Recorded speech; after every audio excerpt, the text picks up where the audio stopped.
Halo, kita lanjut lagi ya. Oke, kita lanjut lagi untuk membahas tentang beasiswa LPDP terkait esai kontribusi. Apa saja isinya ya? Baik, esai ini kan tulisan populer ya, terkait diri esai berkaitan dengan beasiswa LPDP ini terkait tulisan populer terkait diri sendiri, kemudian tujuan kita apa, target kita apa, jangka pendek, menengah atau jangka panjang apa ya. Kemudian di situ juga menjelaskan tentang identitas kita, aktivitas kita, tujuan studi kita di mana, kemudian apa saja kontribusi yang telah kita lakukan selama ini dan ingin kita kembangkan atau apa yang ingin kita lakukan ya. Jadi menulislah esai itu sesuai dengan dirimu sendiri ya. Jadi tidak perlu meniru orang lain, isi orang lain karena berbeda, karena kita masing-masing unik ya. Jadi punya ciri khas sendiri masing-masing, punya pilihan dan punya nilai atau apa yang ingin kita kontribusikan itu berbeda antara satu, walaupun misalnya bidangnya sama ya, kan berbeda antara yang satu dengan yang lain. Nah, manfaatnya apa ini esai ini yang kita buatnya? Menjadi informasi terkait diri calon pelamar ya. Pihak LPDP membaca esai kemudian mengetahui, oh iya, siapa sih calon penerima ini ya. Nah, calon pelamar ya, penerima beasiswa ini ya, siapakah dia, apa yang telah dilakukan selama ini gitu ya, apakah dia memiliki target atau tidak.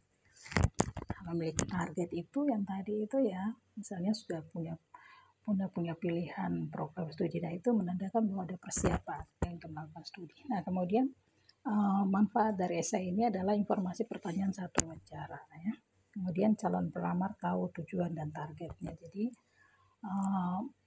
LPDP jadi tahu, oh ternyata melalui tulisan kalian siapa diri Anda, apa target Anda, tujuan jangka panjang, pendek dan menengah itu diketahui, oh Anda seperti apa Anda ya, apakah Anda pantang menyerah, apakah Anda membeli target-target gitu, target-target yang real gitu ya, bukan target-target yang tidak dapat direncanakan tentu saja ya.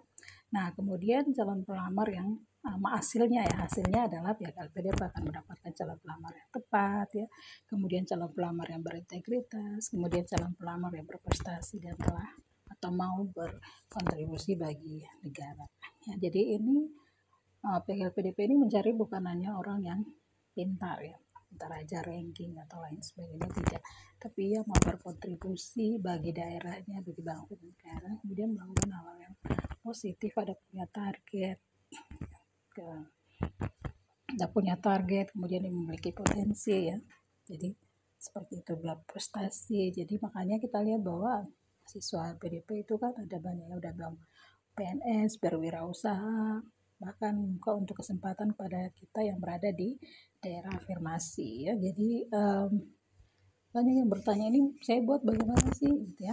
Paling tidak pertama adalah menuliskan tentang diri kamu apa adanya di situ ya, tentang diri kamu, aktivitas yang telah kamu lakukan, kemudian tujuan jangka panjang jangka pendek apa ya, itu yang bisa disampaikan ketika ingin melanjutkan studi juga di mana gitu ya. Kalau ada sudah menentukan tujuan, berarti selama ini sudah punya target ke depannya bahwa ingin melakukan studi di sana karena misalnya berkaitan dengan bidang ilmu kalian atau kebutuhan daerah, kan bisa dijelaskan di situ.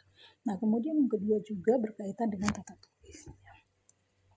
Jadi diketik dengan rapi, kemudian kalimat juga kata-kata yang baku, yang sesuai dengan ejaan bahasa Indonesia yang tepat dan benar ya.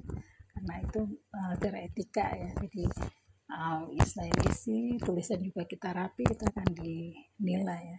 Oh iya, seberapa baik diri kita, potensi kita dalam menulis. Itu menulis juga seni dan bagaimana menghargai supaya diri kita sendiri juga ya, dan hasil tulisan yang rapi, baik dan teratur ya, itu bisa diterima dengan baik juga oleh pihak LPDP atau mereka yang akan melakukan wawancara atau membaca, kan senang membaca tulisan yang rapi ya, sesuai dengan ajaran tulisan yang formal dan baik, rapi ya.